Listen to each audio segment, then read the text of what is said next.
causing quite a stir. The latest controversial cover of Newsweek magazine that basically calls the president's detractors stupid. Now, the bluntly left-leaning headline reads simply, "Why are Obama's critics so dumb?" Now, it's written by Andrew Sullivan, a self-described conservative-minded independent. Now, the article quotes the attacks from both the right and the left on the man and his policies aren't out of bounds.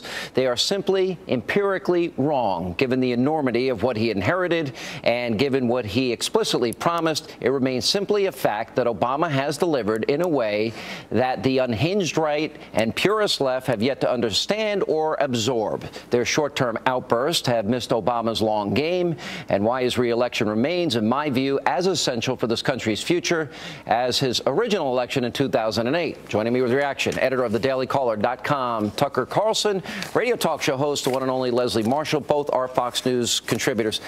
You know, to say that Andrew Sullivan's a conservative, he voted for Obama in the first place, the liberal media, he's a conservative. No, he's not. He hasn't been for a long time. Everybody watching should read this piece. It should be in a time capsule. This is a product of hysteria. This piece is so repulsive. It's such a relentless suck up. It's throne sniffing. It's disgusting, this piece. Yeah. This is a man truly who can't see straight. He so loves What does it say about Newsweek's magazine? I mean, at some point they had credibility, but they seem to be losing it now. Is that not partisan in your view?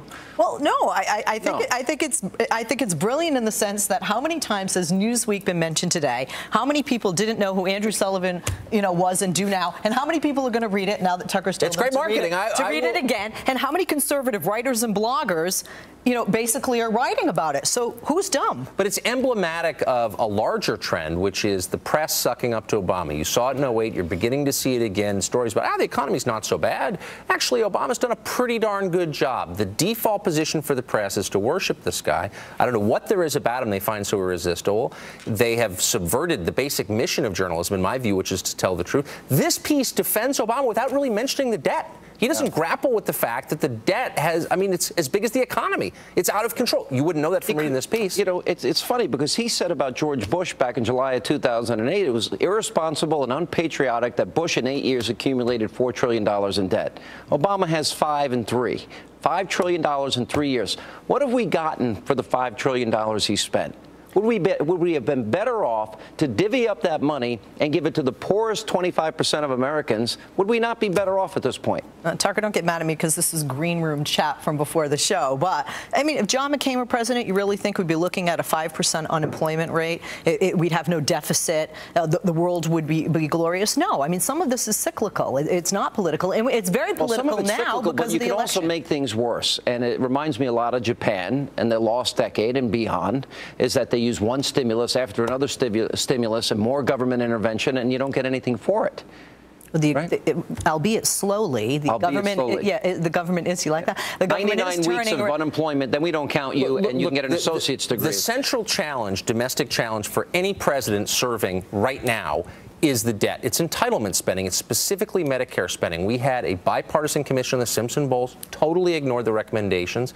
What has this president, who promised an adult administration that tells us the hard truth, makes the difficult choices on behalf of America? Nothing. What difficult choices have they made? They've pandered to the middle class from day one and ignored the basic problem, which is we're out of money. How many Democrats in all of our lifetime have ever said to Republicans, here's over $4 trillion in cuts, and the Republicans are like, nah, we'll settle for half? All right, let me go back to last night's debate. You have a problem with calling Barack Obama the food stamp president?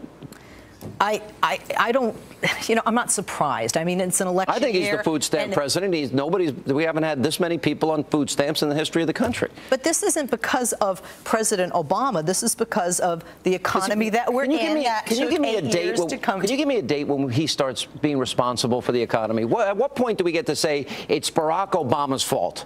Is it 5 years down the road? Wait a minute, but Sean, if it is truly Barack, we were talking about this also, personal responsibility. If it truly is Barack Obama's fault that everyone's on food stamps, then I think we need to blame all those rich CEOs nobody wants to tax in the private sector for not employing these people. What about this reflexive reaction that's racist? Everything's asking racist. people to be. Were you ever a janitor? I used to wash dishes by hand. I was a dishwasher. I hated it. But I was in a restaurant. It's a better way to make a living, Tucker. It's an awful way to make a living. I can say it from first. Yeah, but was it a good experience? Yeah, it was great. It was a great experience. Right. My parents made me. I had no choice. But the point is, look, calling someone a racist 99% of the time is a way of avoiding an actual argument. It's saying, I don't want to contend with the points you're making. I don't want to engage you on a logical adult level. I'm just going to dismiss you. Isn't it fair, though, the food stamp president? Is that fair?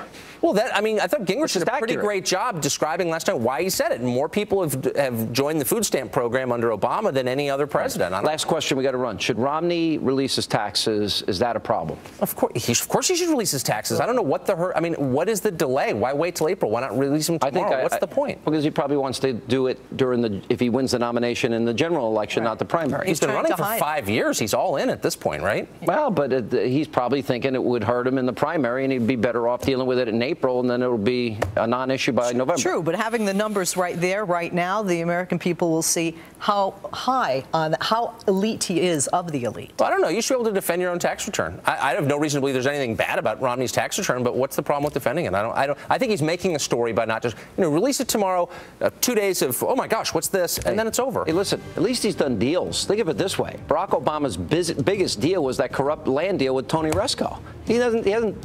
That was a good deal. If I could get on a deal like that, you get a lot next to my house basically for free. And you might go to jail. You never know. Yeah, but I mean, that was a great way to make a living. Unless you're connected and you have connections in Chicago. Yeah, you never know. All right.